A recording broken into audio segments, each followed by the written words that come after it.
Hello students, welcome in this video. और ये है आपका न्यू चैप्टर नंबर 12, शुभाषितानी। शुभाषितानी का क्या अर्थ होता है? शुभाषितानी का अर्थ होता है अच्छे वचन, नीति वचन, जो आपको अच्छी बात सिखाते हैं, नीति वचन। चलिए, फर्स्ट श्लोक है, गुरुर्ब्रह्मा गुरु विष्णु गुरुर्देवो महेश्वरः गुरु साक्षात् परब्रह्म तस्मै श्री गुरुवे नमः। गुरु ब्रह्मा गुरु विष्णु गुरु देवो महेश्वरः गुरु साक्षात् परब्रह्म तस्मै श्री गुरुवे नमः। अर्थात इसका अर्थ किस तरह से हो जाएगा? गुरु कौन है? गुरु ही ब्रह्मा है। और कौन है? गुरु ही विष्णु है। यहाँ पर गुरु की महत्वता को बताया गया कि गुरु कितने महत्वपूर्ण हैं। गुरु कितने महत्वपूर्ण है। तो गुरु को यहाँ पर ब्रह्मा, जो भगवान जी देव हैं, त्रिदेव हो हैं, ब्रह्मा विष्णु महेश, जो सबसे बड़े माने जाते हैं। तो यहाँ पर उन तीनों को ये कहा गया है, गुरु को ये कहा गया है कि गुरु ही तो ब्रह्मा हैं, गुरु ही विष्णु हैं, और गुरु ही कौन से देव है? गुरु ही महेश्वर अर्थात शंकर भगवान है। तो गुरु ये सब है, गुरु ब्रह्मा भी हैं, गुरु विष्णु हैं, गुरु महेश्वर है, और गुरु साक्षात, गुरु कौन है खुद में? गुरु साक्षात परब्रह्म है, परब्रह्म परमेश्वर के समान है गुरु।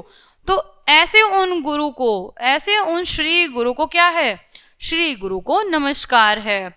यहाँ पे गुरु की इंपॉर्टेंस बताई गई है कि गुरु कितने ज्यादा महान है। गुरु ब्रह्मा है, गुरु विष्णु है, गुरु ही महेश्वर है। कौन है? गुरु महेश्वर है, गुरु साक्षात परब्रह्म है, और क्या है? उन श्री गुरु को नमस्कार है।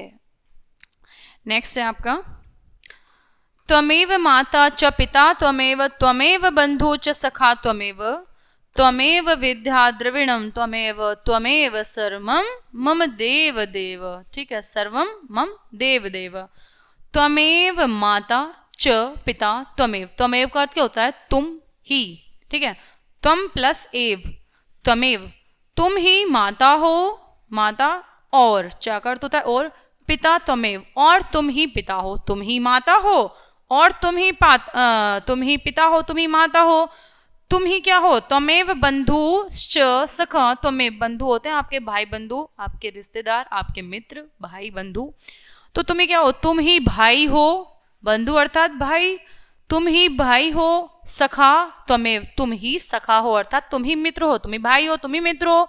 त्वमेव विद्या द्रविणम त्वमेव, और क्या हो? तुम ही विद्या हो, त्वमेव विद्या, तुम ही विद्या हो। द्रव्य होता है धन। ठीक है, द्रविणम अर्थात द्रव्य संस्कृत में कहा जाता है धन को। ठीक है, द्रव्य का अर्थ होता है धन। तुम ही क्या हो? तुम ही विद्या हो, तुम ही धन हो। त्वमेव सर्वम मम देव देव, और क्या हो? तुम ही मेरे सर्वम, सब कुछ, मेरे देव देव, तुम मेरे सब कुछ हो। ठीक है, तो यहाँ पे किसको बताया जा रहा है? गुरु को ही बताया जा रहा है कि गुरु, तुम ही तो माता हो, तुम ही पिता हो, तुम ही मेरे भाई हो, तुम ही मेरे सखा हो, मित्र हो, तुम ही विद्या हो, तुम ही धन हो, तुम ही मेरे सब कुछ हो। यहाँ पे गुरु को बताया जा रहा है कि तुम ही मेरे सब कुछ हो, जो भी हो। नेक्स्ट श्लोक है आपका, नमन्ति फलिनो वृक्षः नमन्ति गुणिनो जनः शुष्क वृक्षाश्च मूर्खाश्च न नमन्ति कदाचन। नमन्ति अर्थात नमस्कार। ठीक है, नम धातु का अर्थ होता है नमस्कार। ठीक है, नमन्ति फलिनो वृक्षः, फलिनो फलदार, वृक्षः वृक्ष हो गया, नमन्ति नमस्कार करते हैं या नमस्कार करना चाहिए। नमन्ति गुणिनो जनः, और किनको नमस्कार है? एक तो फलिनो वृक्षा को नमस्कार है, एक गुणिना जना को नमस्कार है। किस किस को नमस्कार है? फलिनो वृक्षः अर्थात फलदार वृक्ष। कैसे वृक्ष? फलदार वृक्ष, फल युक्त वृक्ष। और किनको नमस्कार है? दूसरा गुणिना जनः, जो गुणवान व्यक्ति हैं, गुणवान लोग हैं, दूसरा उनको नमस्कार है।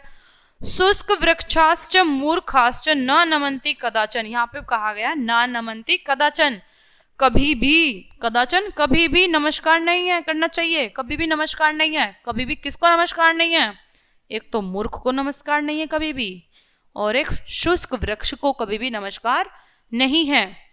शुष्क वृक्ष मतलब सूखा हुआ पेड़। तो किस किस को नमस्कार है?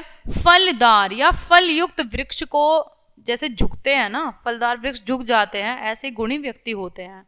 जैसे फलदार वृक्ष होते हैं ऐसे ही गुणी व्यक्ति होते हैं, अच्छे व्यक्ति होते हैं। तो वो क्या करते हैं, वो झुकते हैं ना, सबके सामने झुकते हैं। लेकिन जैसे सूखा वृक्ष होता है तो वो कभी भी झुकता नहीं है, वो टूट जाएगा, गिर जाएगा, वो कभी झुकता नहीं है। इसी प्रकार मूर्ख लोग होते हैं, उनको आप कितना ही समझाएं वो समझते नहीं हैं, वो झुकते नहीं हैं। अपनी गलती होने पर भी वो माफी नहीं मांगते, क्षमा नहीं मांगते, कभी नहीं झुकते। तो क्या वो नमस्कार करने योग्य हैं? नहीं है। इसीलिए यहाँ पर मना किया गया है कि शुष्क वृक्ष और मूर्ख तो एक समान होते हैं, तो वो कभी भी नमस्कार के योग्य नहीं है, कभी इनको नमस्कार नहीं करना चाहिए। किनको नमस्कार करना चाहिए? जो फलदार वृक्ष होते हैं वो भी अच्छे होते हैं, और वो किसके समान होते हैं? जो गुणीवान व्यक्ति होते हैं। तो फलयुक्त वृक्ष झुकते हैं और गुणी व्यक्ति झुकते हैं, शुष्क वृक्ष और मूर्ख व्यक्ति कभी नहीं झुकते। तो ये कभी भी नमस्कार योग्य नहीं है, ये क्योंकि कभी झुकते ही नहीं है। जो मूर्ख लोग होते हैं, जैसे शुष्क वृक्ष है वो हमेशा ऐसे ही खड़तना रहता है, खड़ा रहता है, लेकिन वो कभी झुकता नहीं है, ऐसे ही मूर्ख लोग होता है।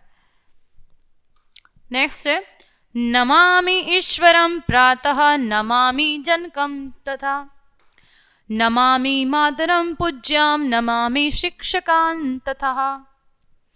नमामि ईश्वरं, नमस्कार करता हूँ, नमामि नमस्कार करता हूँ, किसको? ईश्वर को। कब करता हूँ? प्रातः अर्थात सुबह। नमामि जनकम तथा, और नमस्कार करता हूँ किसको? जनक को, मतलब पिता को। ठीक है, किसको? पिता को नमस्कार करता हूँ। और यहाँ पर फिर है नमामि, करता हूँ किसको? मातरम पूज्याम, नमस्कार करता हूँ मातरम अर्थात माता, मातों को नमस्कार करो या मातों को नमस्कार करता हूँ। नमामि करता हूँ, ठीक है, मातों को नमस्कार करता हूँ। नमामि शिक्षकान तथा, और किसको? पूज्याम नमामि शिक्षकान, शिक्षकों को, और शिक्षकों को नमस्कार करता हूँ। तो मैं किस किस को नमस्कार करता हूँ? नमामि ईश्वरम प्रातः, सुबह ईश्वर को नमस्कार करो। नमामि जनकम तथा, और पिता को भी नमस्कार करो। नमामि मातरम पूज्याम, और क्या करें? माता को नमस्कार करो। और नमामि शिक्षकान तथा, और शिक्षकों को नमस्कार करो। तो ये नीति वचन है, इसको हम कहते हैं शुभासितानी, जिससे हमें अच्छी बातें सीखने को मिलती हैं। शुभासितानी। चलिए एक बार हम इसके वर्ड मीनिंग देख लेते हैं। शब्दार्थ,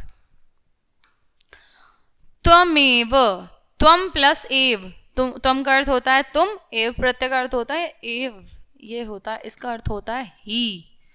त्वमेव, त्वम के साथ एव प्रत्यय करके बन जाएगा त्वमेव। बंधु, बंधु होते हैं भाई। द्रविणम, द्रव्य, द्रव्य होता है धन। मम का अर्थ होता है मेरे, च का अर्थ है और। मातरम, मात, मातरम, मातरम अर्थात माता को। साक्षात, साक्षात मतलब जो प्रत्यक्ष आपके सामने है, सामने।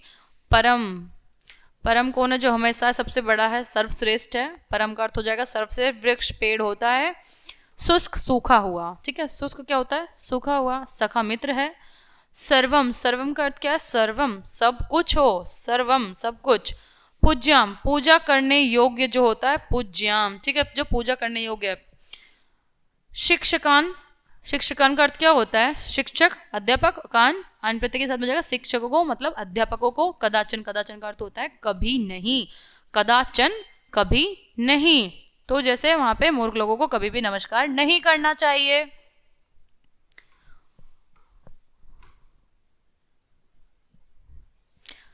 और ये आपका चैप्टर यहीं पर कंप्लीट होता है। आई होप आप सभी को बहुत अच्छे से समझ में आया होगा ये शुभासितानी। तो मिलते हैं नेक्स्ट वीडियो में, तब तक के लिए बाय।